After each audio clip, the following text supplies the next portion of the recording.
तो अब हॉबिन ने ली का सच सबके सामने ला दिया है, जिस वजह से ली लड़ने के लिए सीरियस हो गया है। तो क्या अब हॉबिन अपनी न्यू टेक्निक से एक किक बॉक्सर को हरा पाएगा या फिर ये उसके चैनल की आखिरी लड़ाई होगी? तो चलिए देखते हैं कि आगे क्या होता है। तब हमें वो सीन दिखाया जाता है जहाँ पर स्नैपर ने ली की पुरानी वीडियो ढूंढ निकाली थी और वहीं से उन्हें पता चला था कि 3 साल में ही ली प्रोफेशनल किक बॉक्सर बन गया था, जिस वजह से उसने एक नेशनल कंपटीशन जीता था और साथ ही साथ रीजनल टीम चैंपियनशिप टाइटल भी जीता था। मुझे नहीं पता क्यों, पर मैं इसके ऊपर और वीडियोस नहीं ढूंढ पा रहा। पर मैं जीनियस हूँ ना, जिसने ये वीडियो भी निकाल ली है। वैसे उसका कोई हक नहीं बनता कि वो एक प्रोफेशनल होने के बावजूद एक आम से बंदे को मारे। तो इसलिए अब हमें चैनल बेचने की कोई जरूरत नहीं है और अब तो ऊपर से अल्ट्रा चैटिंग भी ऑन हो चुकी है, जिसके वजह से हमें पैसे भी आ रहे हैं। तो चलो हॉबिन, अब जल्दी से इसकी वीडियो देख लो और इसकी वीकनेस ढूंढ के प्रैक्टिस करना स्टार्ट कर दो। तब हॉबिन उसकी कोई बात नहीं सुन रहा होता, क्योंकि वो और गोल तो एरोबिक डांस की प्रैक्टिस कर रहे होते हैं और हॉबिन तो वीडियो देखने से मना भी कर देता है, क्योंकि उसे पता होता है कि अगर वो उन वीडियोस को देख लेगा तो वो खामखा डर ही जाएगा, जिस वजह से वो बस सैम डक का सिखाया हुआ एरोबिक डांस ही सीख रहा होता है ताकि वो एक किक बॉक्सर को हरा सके। और गोल तो बस अपने एब्स को बनाने के लिए उसका साथ दे रही होती है, जिस वजह से स्नैपर को भी समझ नहीं आ रहा होता कि आखिरकार वो इन दोनों का करे क्या। तो यहाँ सैम डक की वीडियोस को देखकर हॉबिन को समझ में आ जाता है कि वीडियोस देखने से उसका कुछ भी नहीं होने वाला, क्योंकि जब उसने पिछली बार वीडियोस को देखकर टाइहॉन पर जीआई चौक इस्तेमाल किया था तब वो उस टेक्निक को बिल्कुल भी अच्छे से डिलीवर नहीं कर पाया था, जिस वजह से अब उसे समझ में आ गया है कि उसे अब उन टेक्निक्स की प्रैक्टिस करनी होगी, तभी वो उन टेक्निक्स का इस्तेमाल कर पाएगा। तब हॉबिन उन टेक्निक्स को प्रैक्टिस करने के लिए किम के जिम चला जाता है, जहाँ पर बंदों को प्रैक्टिस करता हुआ देखकर हॉबिन के तो पसीने ही छूट जाते हैं। हॉबिन, आखिरकार तुम यहाँ पर आ ही गए। तो तुम ये चाहते हो ना कि मैं किक बॉक्सिंग को यूज करके तुम पर हमला करूँ? तो फिर ठीक है, अब इसके लिए तैयार हो जाओ। ये तो लड़ने के लिए तैयार है,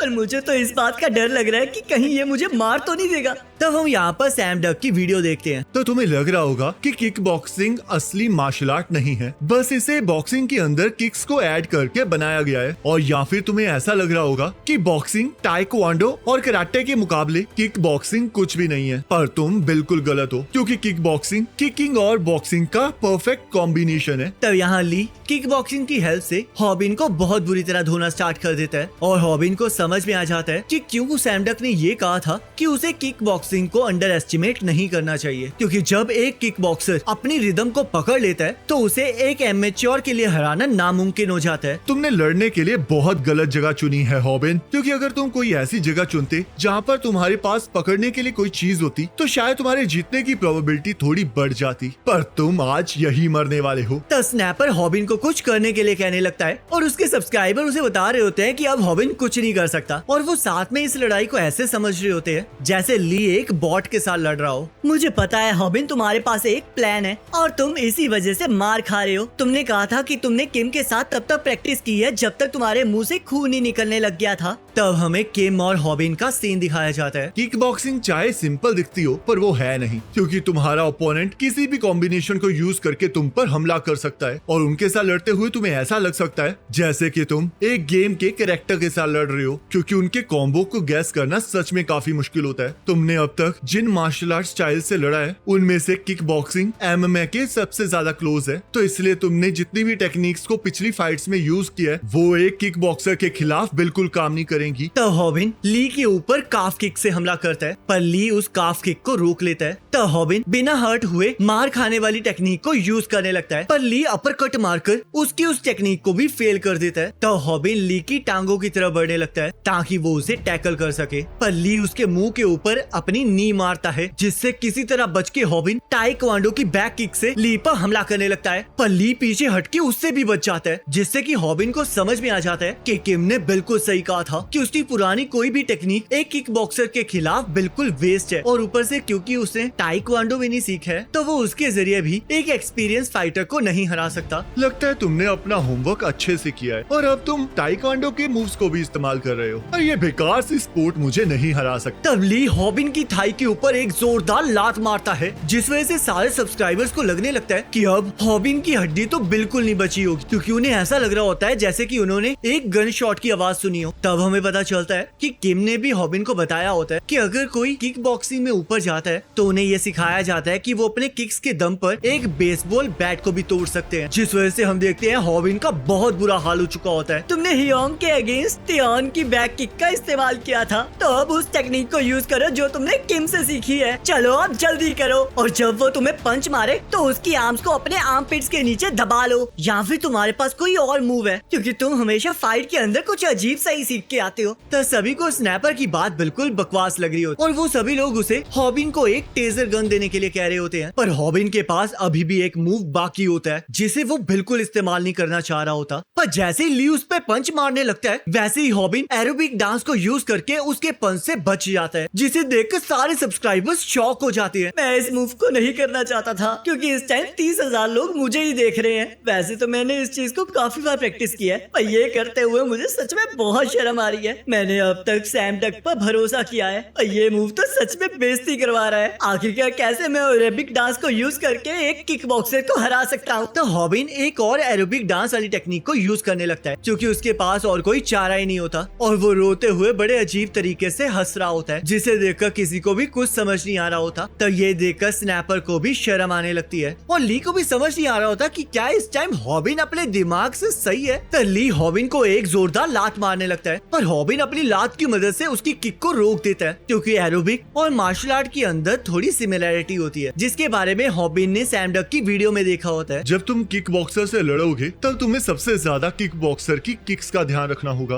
पर क्योंकि हमारे पास इतना टाइम नहीं है तो इसलिए हमें बस एक एरोबिक मूव की प्रैक्टिस करनी चाहिए, जो कि है द मुथाए गार्ड्स चांस। जो मूव मैंने तुम्हें सिखाया है वो बस इस चांस की एक नकल है, जिसका मतलब ये बस एक ही बार काम करेगा, तो इसलिए तुम्हें इसे जल्द से जल्द करना होगा। तो इसलिए मैं इसे कहूंगा सैम डक का एरोबिक कॉम्बो। तब हॉबिन उस कॉम्बो को करना स्टार्ट कर देता है और स्नैपर शर्म के मारे कैमरा छोड़कर ही वहाँ से चला जाता है। तब हमें पता चलता है कि सैम डक ने हॉबिन को एरोबिक कॉम्बो इसलिए करने के लिए कहा होता है क्योंकि वो इसके जरिए ओपोनेंट को कंफ्यूज कर सकता है, और यही इसका पहला पार्ट होता है, और दूसरे पार्ट में उसे अपने अपोनेंट के करीब पहुंचना होता है, जिस वजह से देखते हैं हम हॉबिन ली के सीधा करीब पहुंच जाता है, और ये देखकर स्नैपर फिर से जोश में आ जाता है और कैमरा उठाकर उसकी वीडियो को रिकॉर्ड करना स्टार्ट कर देता है। पर तभी हम देखते हैं ली हॉबिन को दबोच लेता है। तो तुम मेरे ऊपर जीआई चौक का इस्तेमाल करने वाले थे क्या? तुम्हें सच में लगता है कि तुम इसे इस्तेमाल करके मुझसे जीत सकते हो? क्योंकि किक बॉक्सिंग के अंदर ग्रैब करने वाला कोई मूव नहीं होता। मानना तो पड़ेगा तुमने अपना होमवर्क किया तो काफी अच्छे से है, पर मैं तुम्हें बता दूं तुम्हारी इंफॉर्मेशन बहुत ज्यादा आउटडेटेड है, जिस वजह से हॉबिन को याद आता है कि सैम डक की वीडियोस तो 5 साल पुरानी है। तो चलो अब मैं तुम्हें बताता हूँ कि एक किक बॉक्सर के पास आने से क्या होता है। तब ली हॉबिन के पेट के ऊपर अपने घुटने से वार करता है, जिससे कि हॉबिन की आत्मा ही बाहर आ जाती है। वैसे तुमने अपने कॉम्बो का नाम क्या बताया था? एरोबिक कॉम्बो, है ना? पर हाँ, तुमने उसकी मदद से मेरे एक हमले को डॉज तो कर लिया, पर इसके आगे तुम कुछ भी नहीं कर पाओगे। क्या तुम्हें सच में लगा कि तुम मेरे करीब आके मुझे हरा पाओगे? चाहे ये तुम्हारी आउटडेटेड इन्फो टाइक्वांडो के खिलाफ काम आ सकती है, पर एक रियल कॉम्बैट स्पोर्ट के आगे ये बिल्कुल बेकार है। तब ली हॉबिन के मुंह पर अपना घुटना मारने लगता है, पर तभी ताइहून आकर ली के मुंह पर एक जोरदार लात मारता है, जिसे देखकर सभी लोग शॉक हो जाते हैं, और ताइहून की फैन गर्ल्स कमेंट के अंदर उसका नाम स्पैम करने लगती हैं, जिस वजह से एक सब्सक्राइबर परेशान होके उन लड़कियों को वहाँ से बाहर निकालने के लिए कहने लगता है। हॉबिन,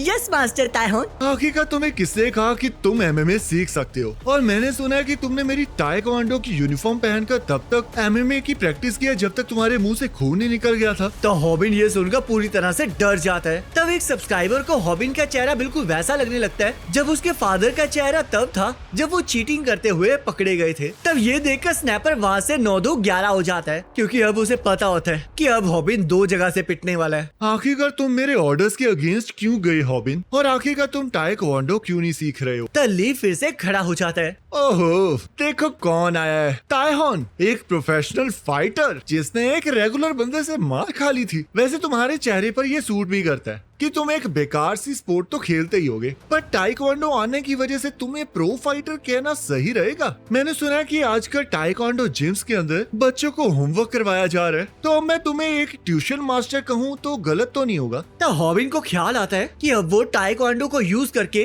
ताइहून को गुस्सा दिला सकता है। मास्टर ताइहून, इसने ताइक्वांडो की बेइज्जती की है। आखिरकार तुम इतना क्यों चीख रहे हो? कहीं मैंने तुम्हारे बॉयफ्रेंड की बेइज्जती करके तुम्हारे दिल को चोट तो नहीं पहुंचा दी? तब ताइक्वांडो की बेइज्जती सुनकर तायहोन सीरियस हो जाता है। तब स्नैपर हॉबिन की हालत को देखकर उसे संभालने चला जाता है। हॉबिन, तुम्हें काफी चोटें आई हैं और अब तो हमने उसका सच भी बाहर ला दिया है, तो इसलिए अब पागल मत बनो और हॉस्पिटल चलो। अब हमें किसी भी चीज की चिंता करने की कोई जरूरत नहीं है। तब सभी लोग ताइहोन और ली को देखकर काफी ज्यादा एक्साइटेड हो जाते हैं, क्योंकि उन्हें लगने लगता है कि अब ताइक्वांडो और किक बॉक्सिंग के बीच में मैच होने वाला है। माफ कर देना ताइहोन, मुझे नहीं लगा था कि हॉबिन का कोई बॉयफ्रेंड भी है। तो क्या तुम उसके नाइट हो या फिर कुछ और? तो क्या इस लूजर ने तुम्हें हराया था, इस वजह से ये तुम्हारा बॉस बन चुका है? तब ताइहोन कहता है, आखिरकार तुम इसके बारे में क्यों जानना चाहते हो? क्या तुम जेलस फील कर रहे हो? मैं हॉबिन से तब हारा था जब मैं अपनी दोनों टांगे यूज कर रहा था, पर अब मैं तुम्हें सिर्फ अपनी लेफ्ट लेग से ही हरा कर दिखाऊंगा। तब ताइहोन ली पर हमला कर देता है, पर उसका पैर ली के चेहरे के पास आकर रुक जाता है, क्योंकि हॉबिन ने पीछे से ताइहोन का पजामा खींच लिया होता है। हॉबिन, आखिरकार तुम ये कर क्या रहे हो? अभी मैं तुम्हारे व्यूअर्स को ये दिखाने ही वाला था कि ताइक्वांडो किक बॉक्सर को आसानी से हरा सकता है। पर तुम ऐसा नहीं कर सकते, क्योंकि मेरा चैनल इसके लिए नहीं है। मेरे चैनल के ऊपर वो वीडियोस डलती हैं जहाँ पर एक लूजर बुलीज को हराता है। ऐसी बात है? तो अब मुझे ये बताओ कि जब तुम्हारी इतनी बुरी हालत हो चुकी है तो तुम इसे कैसे हराओगे? क्या तुम सच में एक किक बॉक्सर को हरा सकते हो? तब कुछ सब्सक्राइबर्स ताइहोन को हॉबिन पर भरोसा करने के लिए कह रहे होते हैं, क्योंकि उन्हें भी एक लूजर को ही लड़ते हुए देखना होता है। पर कुछ सब्सक्राइबर्स ऐसा करने से मना कर रहे होते हैं, क्योंकि हॉबिन की हालत काफी बुरी हो चुकी होती है। तब स्नैपर भी इस चीज से मना करने लगता है। ताइहोन, मैंने अभी तक इस पर एक बार भी हमला नहीं किया है, क्योंकि मैं 3 मिनट तक इससे मार खाना चाह रहा था और इससे मेरा एक डोनेशन चैलेंज कंप्लीट हो जाता है। तब हमें पता चलता है कि एक सब्सक्राइबर ने हॉबिन को मार खाने के बदले में 40,000 रुपए देने का वादा किया होता है, और अब वो चैलेंज कंप्लीट हो चुका होता है। और जैसे इसके बारे में ली को पता लगता है, वैसे उसे बहुत गुस्सा आ जाता है। तब ताइहोन हॉबिन को एक लात मारता है। चलो अब मुझे भी दिखाओ कि तुम इस टाइम अब कैसे जीतने वाले हो। तो गाइस, तैयार हो जाइए एक मजेदार लड़ाई को देखने के लिए। और हाँ, मेरे चैनल को सब्सक्राइब करना ना भूलेगा और नोटिफिकेशन बेल को तो तोड़ ही देना। अब मैं आप सभी को ये दिखाने वाला हूँ कि आखिरकार आप किक बॉक्सर के साथ लड़ते हुए उसे कैसे हरा सकते हो। तो हॉबिन ली पर हमला करने के लिए उसकी तरफ बढ़ने लगता है, जिससे कि उसके सब्सक्राइबर्स बहुत ज्यादा एक्साइटेड हो जाते हैं। तब हमें किम और हॉबिन की बातचीत दिखाई जाती है। मुझे ये पूरा यकीन है कि अगर तुम ऐसी हरकतें करोगे तो तुम्हारा ओपोनेंट कंफ्यूज तो जरूर हो जाएगा, क्योंकि मैं भी काफी कंफ्यूज हो गया हूँ। पर क्या तुम्हें सच में लगता है कि ये चीज काम करेगी? तुम इसके जरिए उसके करीब जाना चाहते हो ना, और उसके ऊपर ग्रैपलिंग टेक्निक का इस्तेमाल करना चाहते हो। मैंने तो ग्रैपलिंग टेक्निक के बारे में कुछ भी नहीं कहा। ये सब कुछ तो ठीक है हॉबिन, पर याद रखना कि तुम बस एक बारी अपने अपोनेंट के करीब जा पाओगी। तब हम यहाँ देखते हैं किम की बात सच हो चुकी होती है, क्योंकि इस बार ली हॉबिन को अपने करीब नहीं आने देता और उसे लात मारकर पीछे धकेल देता है। आखिरकार हॉबिन, तुम्हें ये सारी टेक्निक सिखा कौन रहा है? ये एक प्रोफेशनल फाइटर के अगेंस्ट यूज करना सच में बहुत ज्यादा खतरनाक है। मुझे तो लगता है कि जिस पर्सन से तुम ये सीख रहे हो वो एक धोखेबाज है, और ऊपर से उसके मेथड भी काफी पुराने हो चुके हैं। तो यहाँ ताइहोन उस स्कूल के गुंडे के ऊपर बैठ गया होता है। ये किक बॉक्सिंग की फ्रंट किक है। किक बॉक्सिंग जापान में ओरिजिनेट हुआ था, जिस वजह से तुम इसके अंदर थोड़े कराटे वाले मूव्स को भी नोटिस कर सकते हो। किक बॉक्सिंग की फ्रंट किक और ताइक्वांडो की फ्रंट किक तुम्हें सिमिलर लग सकती है, पर ये दोनों अलग अलग होती हैं। क्योंकि जब हम किक बॉक्सिंग के अंदर फ्रंट किक मारते हैं तब तुम्हें अपने टोज को ऊपर की तरफ घुमाना होता है और अपने अपोनेंट को ऐसे मारना होता है जैसे कि तुम अपने पैर से उसे चाकू मारने वाले हो। और अगर ये किक तुम्हारी सोलर प्लेक्सिस पर लग जाए तब तुम दर्द के मारे बेहोश भी हो सकते हो। पर यहाँ पर हॉबिन अभी भी होश में है, जिसका मतलब वो किक उसके पेट पर लगी है। तब हम यहाँ देखते हैं सैम डक ने भी किक बॉक्सिंग की फ्रंट किक के बारे में बताया होता है और उससे बचने के लिए उसे डायगनली हमला करने के लिए कहा होता है, जिस वजह से हॉबिन को ये यकीन होता है कि सैम डक कोई धोखेबाज नहीं है और उसके मेथड्स भी आउटडेटेड नहीं है। तो हॉबिन को ये पता है कि अगर आप डायगनली किक बॉक्सर के अटैक से बचने की कोशिश करेंगे तो आप किसी तरह उनकी किक से बच सकते हैं, जिसका मतलब हॉबिन ने अपना होमवर्क तो अच्छे से किया है। पर ये देखने में थोड़ा सा अजीब लग रहा है। तो चलो अब ये देखते हैं कि हॉबिन तब क्या करेगा जब ली पीछे की तरफ हटेगा और इस पर मुक्के बरसाएगा था। तब ली हॉबिन को मुक्का मारना स्टार्ट कर देता है, जिससे कि हॉबिन का बुरा हाल हो जाता है। पर हॉबिन फिर भी डायगोनली ली की तरफ बढ़ रहा होता है, जिस वजह से ली को बार बार पीछे हटना पड़ रहा होता है। तब हम देखते हैं किम ने हॉबिन को एक प्रॉपर टैकल सीखने के लिए कहा होता है, ताकि वो ली के करीब जा सके, क्योंकि उसका एरोबिक्स एक बार यूज होने के बाद ली के करीब उसे नहीं ले जा सकता। तो तुम मेरे करीब आने की कोशिश कर रहे हो, पर फिर भी तुम मेरे करीब नहीं पहुंच सकते। किसने कहा कि मैं तुम्हारे करीब आने की कोशिश कर रहा हूँ? तब हमें पता चलता है कि सैम डक ने भी उसे ये बताया होता है कि एरोबिक्स बस एक बार ही ओपोनेंट के करीब जाने में उसकी मदद कर सकता है, क्योंकि उसके बाद किक बॉक्सर पीछे की तरफ हटता जाएगा। पर अगर किक बॉक्सर ये बार बार करे तो तुम उसे ऐसी जगह पर पहुंचा सकते हो जहाँ पर तुम उसे कॉर्नर कर सको। और तब हमें पता चलता है कि हॉबिन ने वो जगह इसलिए चुनी होती है ताकि वो ली को कॉर्नर कर सके। पर सब्सक्राइबर्स को इससे ज्यादा उम्मीद नहीं होती है, क्योंकि ली एक प्रोफेशनल फाइटर होता है, तो उन्हें लग रहा होता है कि उसने पक्का ऐसी सिचुएशन का सामना पहले भी किया होगा। पर तब अचानक से ली स्नैपर की तरफ देखने लगता है और उसे हॉबिन को पीछे हटाने के लिए कहता है, जिसे देखकर किसी को कुछ समझ नहीं आ रहा होता। तब हमें पता चलता है कि सैम डक ने हॉबिन को किक बॉक्सिंग के बारे में बताया होता है। किक बॉक्सिंग पहले एक ऐसी स्पोर्ट थी जहाँ पर पहले आप कहीं पर भी हमला कर सकते थे, पर इससे काफी सारी इंजरीज होती थी और व्यूअर्स को इसमें मजा भी नहीं आता था। तो इसलिए व्यूअर्स को मजा दिलाने के लिए और मैचेस को ज्यादा लंबा खींचने के लिए उन्होंने रूल्स को चेंज कर दिया, जिस वजह से जब भी कोई पर्सन किक बॉक्सिंग में कॉर्नर हो जाता है तो रेफरी बीच में आकर उन दोनों को अलग कर देता है, जिस वजह से किक बॉक्सर इस चीज के लिए अपने आप को ट्रेन करते हैं। पर अगर उनके साथ ऐसा स्ट्रीट फाइट में हो तो उन्हें समझ में ही नहीं आएगा कि आखिर वहाँ पर चल क्या रहा है, क्योंकि स्ट्रीट फाइट में कोई रेफरी नहीं होता। तब हम यहाँ पर देखते हैं इसी ट्रेनिंग की वजह से ली स्नैपर को रेफरी समझकर बुला रहा होता है, पर जैसे ही उसे एहसास होता है कि स्नैपर रेफरी नहीं है, वैसे ही वो पूरी तरह से शॉक हो जाता है और हॉबिन उस पर हमला करने लगता है। पर फिर से ली हॉबिन को दबोच लेता है और हम देखते हैं कि ऐसा हॉबिन ने किम पर भी ट्राई किया होता है और किम ने भी उसे ऐसे ही दबोच कर ये बताया होता है कि ऐसे टाइम पर दुश्मन अपनी नी से उस पर हमला कर सकता है। तब ली भी हॉबिन के ऊपर अपनी नी से हमला कर देता है, जिस वजह से ताइहॉन को लगने लगता है कि अब उसे लड़ाई के बीच में आना ही पड़ेगा। पर तभी अचानक से एक चमत्कार होता है और हॉबिन